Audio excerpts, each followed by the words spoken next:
Was für eine Art Künstler? Rapper. Und sie arbeiten gerade mit mir da drin im Studio. Tja, aber Rap ist keine Kunst. Es ist ein anstrengendes Handwerk. Das eigene Handwerk beherrschen ist längst noch keine Kunst. Du kannst Bretter bauen, wie du willst, wenn du weiter pushst. Tricks und Fließbandproduktion, da kenn ich keinen Genuss. Und obendrein ist Technik nichts, was nur für Männer sein muss.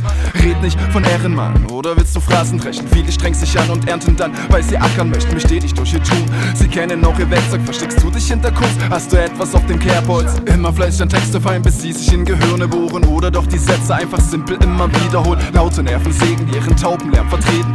Schraubensound Ästhetik mit Pauken und Trompeten sitzt, wackelt und hat Luft. Nix gesagt, nenn's einfach Kunst. Gibt's kritische Meinung, sind es und heiter, abfälliger Schmutz. Und Kunst bei außen, die heilige Kunst verheilt, wird umverkauft. Noch nichts für dich, weil dir wichtig ist, tüchtig auf den Putz zu hauen. Das Handwerk verstehen ist eine Kunst für sich, doch meine Abkehr hingegen von diesem Kunstbegriff ist Resultat von Kritikresistenz, weil Kunst ja alles da.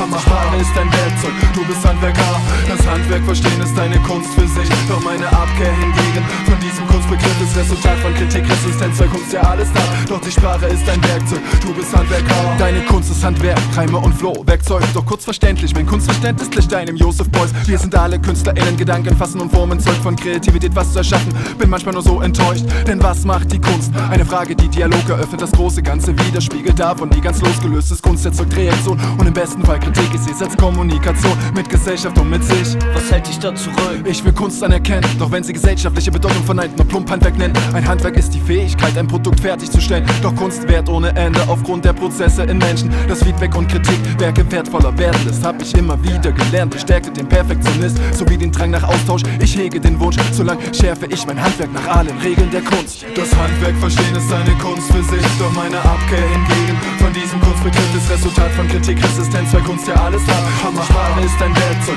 du bist Handwerker. Das Handwerk verstehen ist eine Kunst für sich, doch meine Abkehr hingegen von diesem Kunstbegriff ist Resultat von Kritikresistenz, weil Kunst ja alles hat. Doch die Sprache ist dein Werkzeug, du bist Handwerker.